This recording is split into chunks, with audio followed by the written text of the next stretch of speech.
मोकाट जनावरांचा वाढता धोका पुन्हा एकदा समोर आलाय। राजस्थानच्या जोधपुरातील हे दृश्य आहेत मंडळी। एक महिला रस्त्याने जात होती आणि त्यावेळी अचानक एक बैल समोर आला। समोर नेणारा धावता बैल पाहून महिलेनं वाट वाकडी करण्याचा प्रयत्न केला, पण इकडे आड तर तिकडे विहीर अशी परिस्थिती होती। एकीकडे घर तर दुसरीकडे भिंत होती आणि त्यामुळे महिलेला जीव वाचवण्याची संधीच मिळाली नाही। बैलानं महिलेला शिंगांनी उचलून दूर फेकलं आणि हल्ल्यामध्ये महिला गंभीर जखमी झाली आहे।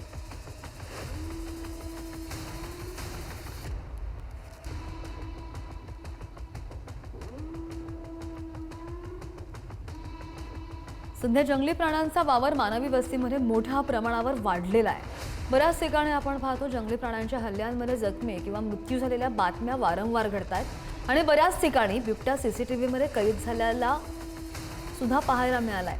आणि अशीच एक घटना घडलेली आहे तामिळनाडू येथील वेलिंग्टनमध्ये। निलगिरी जिल्ह्यामधील प्रसिद्ध पर्यटन स्थळ कुन्नूर येथील वेलिंग्टन भागामध्ये रात्रीच्या वेळी बिबट्याचा वावर वाढलेला आहे आणि त्यामुळे नागरिकांमध्ये भीतीचं वातावरण आहे। मागच्या काही दिवसांपासून बिबट्या निवासी भागामध्ये फिरताना अनेकदा पाहायला मिळालाय। परिसरामधील नागरिकांची सुरक्षा धोक्यात आली आहे।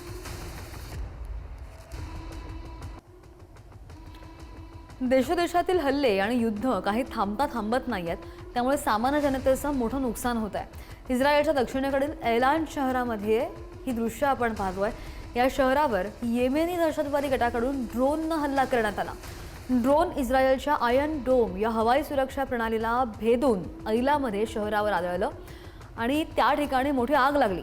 त्यानंतर त्या परिसरामध्ये एकच गोंधळ सुद्धा उडाला। जीव वाचवण्यासाठी लोक इकडे तिकडे धावू लागली, पण अचानक झालेल्या या हल्ल्यामुळे 25हून अधिक जण जखमी झालेत।